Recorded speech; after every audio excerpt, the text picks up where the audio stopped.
sometimes you just read a book like to read a book. And that's cool because it's not always about learning and changing something. However, for the entrepreneur, for the person who's working on personal development, for the person who is listening to YouTubers talk about, hey, if you read 12 books per month, you will become prosperous. That person, this is the message that I want to tell that person. And that is, reading 12 books per month will not do you any good if you are not actively thinking about changing something as a part of that. So from that 12 books, what percentage of that is just fiction, and what percentage nonfiction and self-development or implementations that you can make into your business. So there's going to be a percentage that's nonfiction and you're just pretty much not going to do anything. Maybe it's just to relax your brain or enlighten your mind or increase your vocabulary or deepen your understanding of something. And that's fine. That's great. That we should always be doing that. We should always be digging deeper into subjects that are important to us, that matter to us. Maybe a biography about somebody who was great in the past, and you're just reading the story and you're getting a greater grasp of things.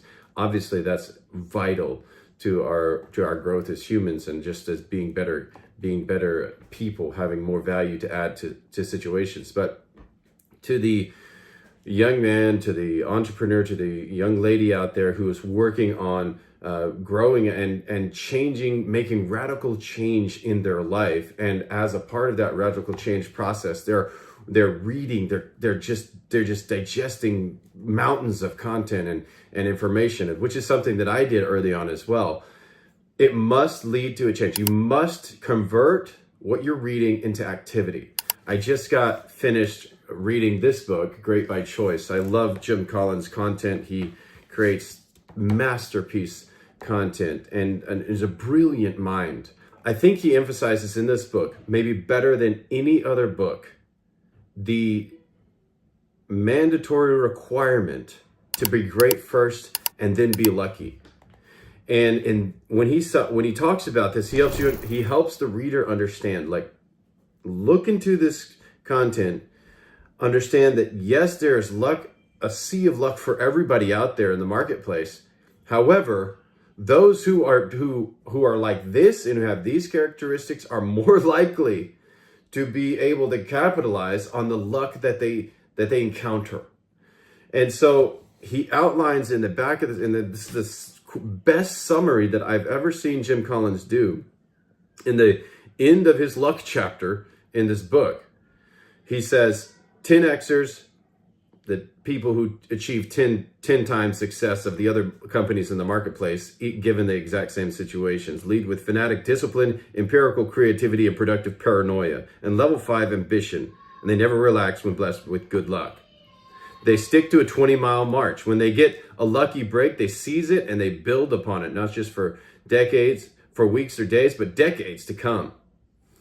They fire bullets and then cannonballs, making sure that they test their ideas before they just go all in. I had a friend one time, he said, well, this is a do or die situation. And I just sat back in my chair and I was like, no, dude, this is only a die situation because you have not tested any of the theory around what you're about to do. He was starting a trucking company and was like, I'm just going all in. He had just gotten out of the military, went and bought himself a semi truck, and he was going to go haul loads. And within 12 months, miserably failed and just ended up in a big pile of debt and had this semi that he had to pay off and was not able to get things up and running. So he fired a cannonball without ever firing bullets to test and see if it would work. He should have gone and rented or maybe worked for another company before he actually got into the industry and tried to make it on his own. Leading above the death line, having a lot of extra oxygen, having an emergency fund, safety margins, time margins, giving yourself expertise margins, making sure that you're ready to capitalize on a luck situation that comes into your life. And this is a characteristic of people who are 10Xers, but they're capitalizing on their luck. And then the smack behaviors that he outlines is talking about minimizing mistakes that can amplify bad luck events, creating this incredible specificity this incredible consistency in your processes and in your work that cause you to be able to, when you see those luck events and when they happen in your life, you have the discipline and the measurement mechanisms in place to be able to move forward, and you're already exercising these muscles, so they're already ready to be used. And then you have a great event that comes into your life, like, okay, now I can capitalize on that thing. This is just a pivotal thing that he says in the last chapter. All the concepts of this book contribute to getting a high ROL on luck, return on luck, a high return on luck. 10Xers recognize that we're all swimming in a sea of luck. They understand that we cannot cause, control, or predict luck, but by behaving and leading in 10X ways, meaning all the things that I just mentioned there, they make the most of the luck they get. There's an adage that says, better to be lucky than good, and it's perhaps true for those who seek to be only good. Not much better than average, creating nothing exceptional. But our research brings us to a completely different conclusion.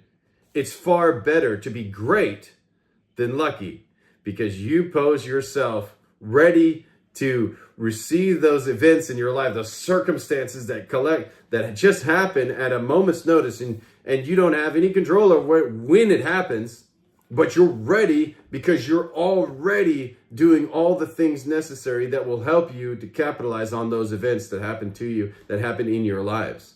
And vice versa, when those negative luck events, and that's what he goes over in this book so eloquently, is that when those negative events happen, you're also ready to deal with them. He talks about a guy, an incredible climber who climbed to top of a peak. He was the first one to get to the top of some really far out peak that nobody's ever been to.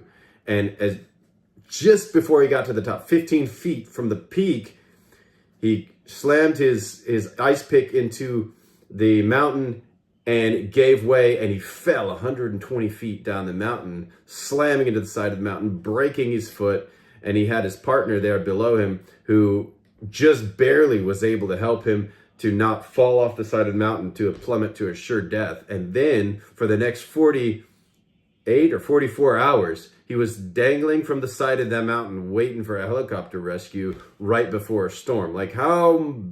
Yes, he was unbelievably unlucky, but because he had those margins of protection, he was able to capitalize or get the most out of his unlucky situation. His friend was able to get down the mountain. He managed to connect with the helicopter. They got a rescue crew up, and like an hour before a terrible storm blew in that would have secured his fate of dying up on the freezing to death up on the side of the mountain, they jerked him out of there and were able to save his life. And those life-changing and terrible types of events, we can avoid the depth of how terrible they could influence our lives if we're practicing and working on ourselves, making sure these 10X mentalities and these 10X practices are already in place in our lives as we're going about our work, or as we're running our companies, or as we're experiencing the world around us. A great example of a terrible negative event for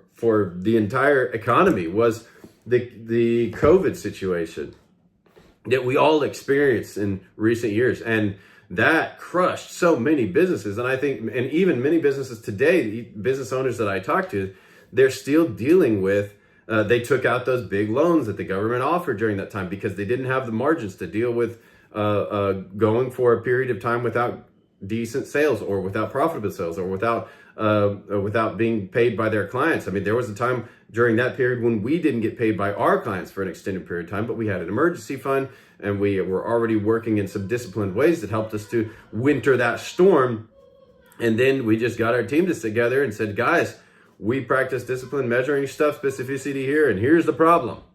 And then we attacked it, and we're able to lift ourselves out the next year. Our company went like this, and then like this the next year, because we were committed to doing those things necessary, to having those practices in place so that we could weather that storm. And that's a terrible luck event that happened to the whole nation, that we all that happened to the whole world, that we all took part in. But some people were completely crushed by it, and some people were able to weather that storm because they were already practicing the disciplines necessary to do that. And so the book, Great by Choice, goes through all of those things. And the two things that I just hope that you understand from this video is one, that I didn't want to tell anybody in the previous video that reading nonfiction stuff has no value. It completely has value. There's very important reasons just to simply read and expand your understanding of things and just relax your brain by reading. And there's so many different studies out there by that, of course. But at the same time, for the person who's out there who's engaged in that practice of consuming massive amounts of content by incredible writers and business coaches and development, Dave Ramsey, John Maxwell, Jim Collins, Morton Hansen, all these great people, you can't just read it. The difference between where we want to be and where we are is activity. It's not knowledge. Most of the time, it is very little about knowledge, and it's simply about the action that we take between here and there that get us where we want to go. And so you have to be asking yourself the question, as you're reading a book like Great by Choice, what things can I hone? What things will I change as a result of reading this book in order to get a return on your investment of time in reading that book? Because people say time is money, and they are completely wrong. Time is infinitely more valuable than money.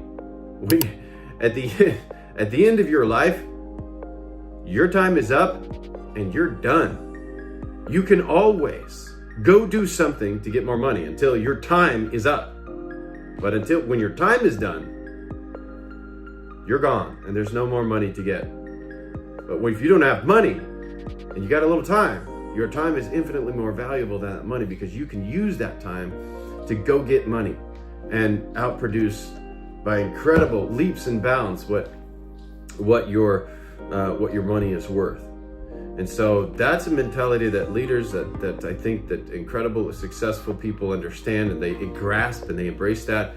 And it's definitely rung true in my own life. And so I just want to share these thoughts with you this morning as you're working on your journey, as you're continuing on your developmental path, as you're growing your business, you're growing yourself, or you're trying to be a better person, husband, entrepreneur, leader, whatever it is that you have to have that mentality, and that when you're reading, and if you're just reading for relaxation, do that. But if you're reading a book to do something better with your life, then you actually take those steps out of that book and implement them in your life, because action is a thing that takes you from where you are to where you want to be.